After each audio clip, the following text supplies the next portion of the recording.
Did Grant Morrison save or destroy the X-Men? He made 5 massive changes, and these are changes that are still relevant and trickling through the narrative of X-Men comic books today, and whether they actually represent a brilliant evolution of X-Men or a fundamental misunderstanding of X-Men, I guess kind of depends on your point of view, Doc. Yeah, it really does. It was lauded at the time.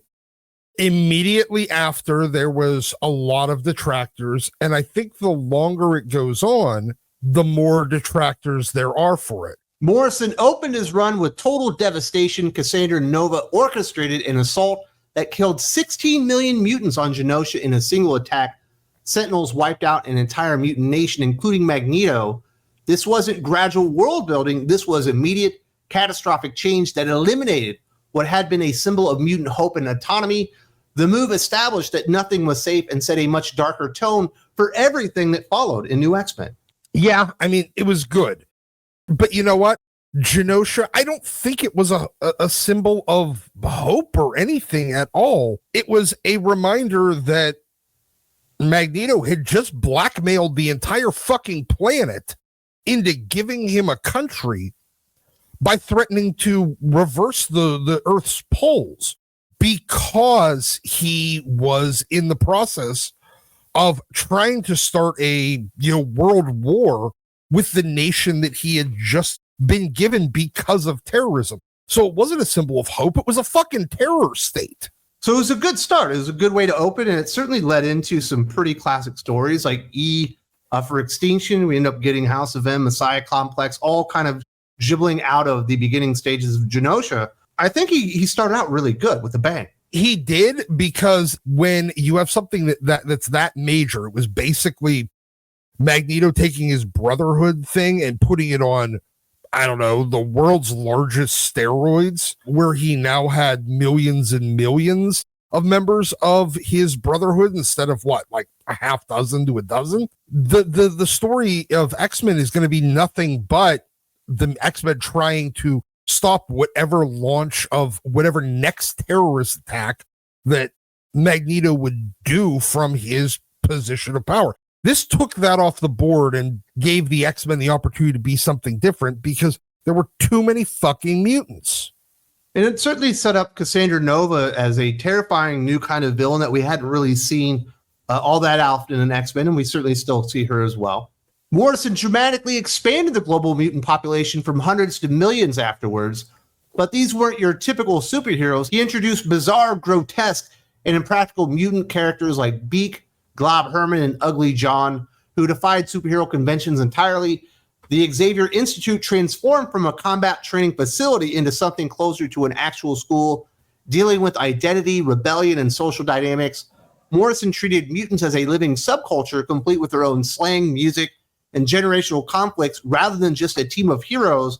I mean, there was a couple hundred mutants, and then he created an entire nation of millions of them and then killed them, just to show that there's actually tens of millions of these people around the planet. Because if they just started popping up, everybody would be like, what the fuck? Where did all these goddamn mutants come from? He made it like they've always been there. And honestly, there was already a mutant subculture. It was called the fucking Morlocks. And additionally, changing the school was the worst possible thing. There was always kind of this kind of tacit, unspoken agreement that the Xavier school and the quote unquote students there, he was giving them basically a free ride in life, as well as access to all kinds of cool technology and room and board, everything else, for them fighting for his dream.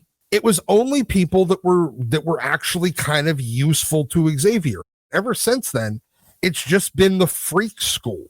It's not the place where the X-Men train to fight against a world that hates and fears them, or for a world that hates and fears them, against mutants that would otherwise do bad to that world. It's now just, hey, anybody can be here. And it kind of removed the specialness of being a member of the school and not just being kind of a Morlock. Fucking Glob Herman, Eye Boy, and Beak, as well as that acid-spitting Latina angel chick and everybody else. I mean, they made for decent, soap opera, but they weren't terribly useful or all that great of characters. But you did get Quentin Quire, you got the Stepford Cuckoos, you got Phantom X, and certainly opened the door to Academy X and a lot of the other, teen lines that were in there that were popular at the time.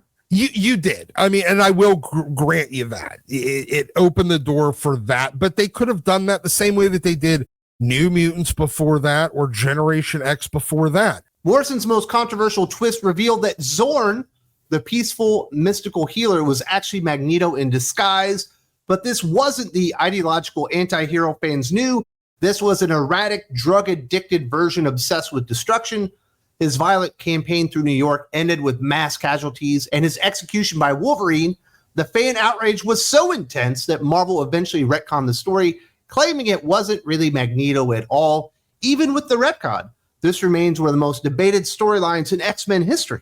Claremont spent 150, 200 issues changing Magneto from cackling terrorist supervillain into anti-hero that had a lot of villainous tendencies, but was an idealist and not just bent on destruction. And Morrison undid that completely with the Planet X storyline. It undid all that character growth on Magneto and made him into just brought him back to being the cackling villain bent on destruction. But he's a drug addict now, so yeah, it's even worse. Exactly. But and then they can just blame the drugs later. He had been dying and he actually survived Genosha. I mean, storytelling wise, it wasn't a terrible way that they did it. Then you find out he actually survived and had been building his revenge sense, and he needed the mutant growth hormone, the kick, in order to get his legs back and bring his power back up to the level it needed to be.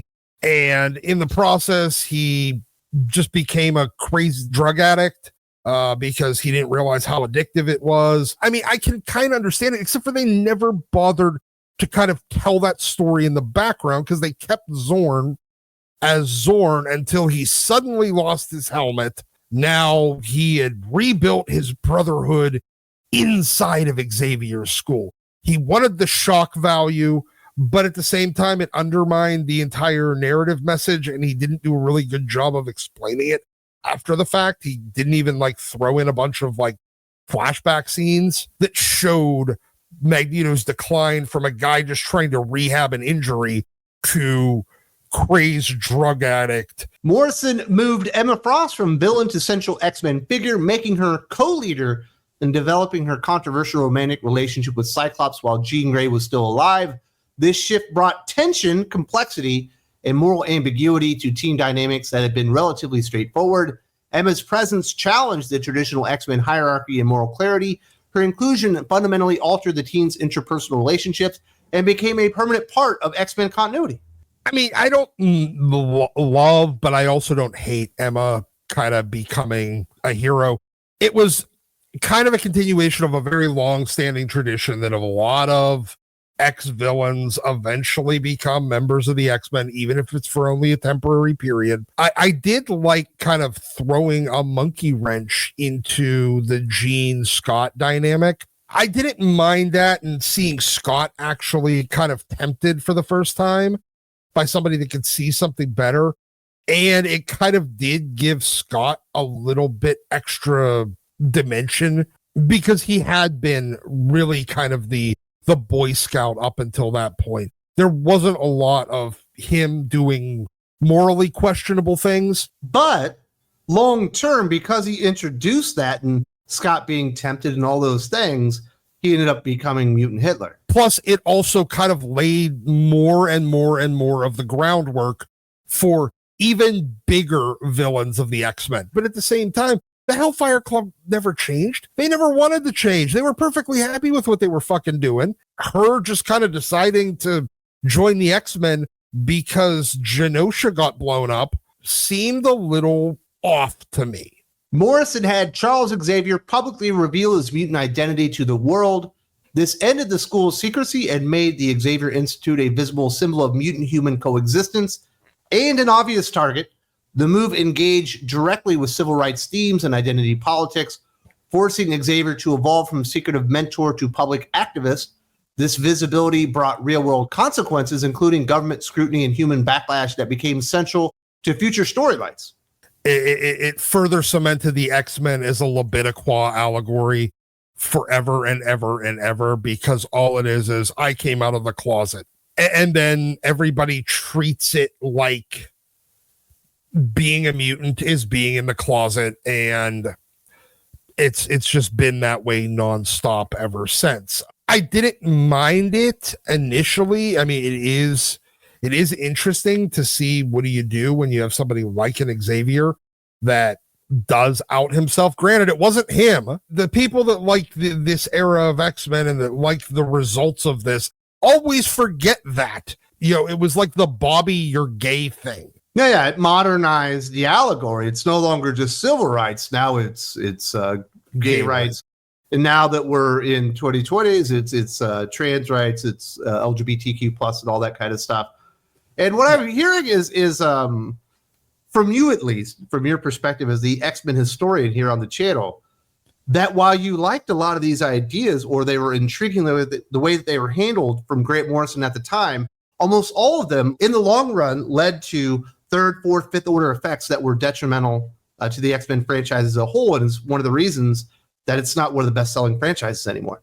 Absolutely. The way that other people have taken these ideas and ran with them really did do a lot of harm down the line.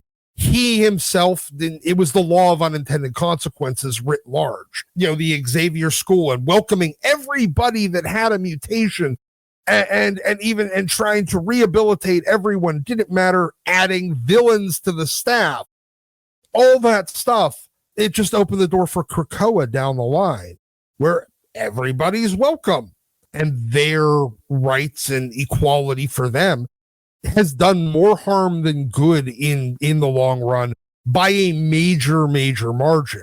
Grant thinks he's a lot smarter than he actually is, and maybe he didn't realize the law of unintended consequences that would come out of what he did and how he changed things. If you would like the entire conversation of this, because we did go about 30 minutes talking about Grant Morrison's legacy and some of the major changes he made to X-Men, you do need to go over to Think Critical Patreon.